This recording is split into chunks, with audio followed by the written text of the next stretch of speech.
नगरपालिकांच्या निवडणुका जवळ आलेल्या आहेत आणि साताऱ्यामध्ये खरं तर उदयनराजे आणि शिवेंद्रराजे यांची युती होणार होती, परंतु ही युती होता होता तुटलेली आहे। दोघे एकमेकांसमोर उभे ठाकलेत, त्यांनी स्वतंत्र चूल मांडली आहे। उदयनराजेंनी आमदार शिवेंद्रराजे यांना आता खुलं आव्हान दिलंय। 40 नगरसेवक निवडून आणले नाहीत तर खासदारकीचा राजीनामा देईल असं उदयनराजेंनी म्हटलंय।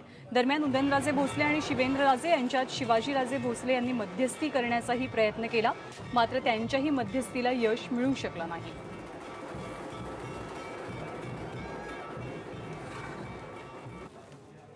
आणि काय जरी म्हणत असेल ना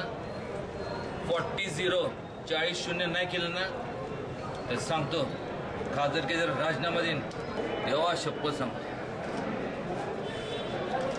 बरोबर फॉर्म कोणाला भरायचं असे नुंगे सुंगे कोण पण फॉर्म भरतात।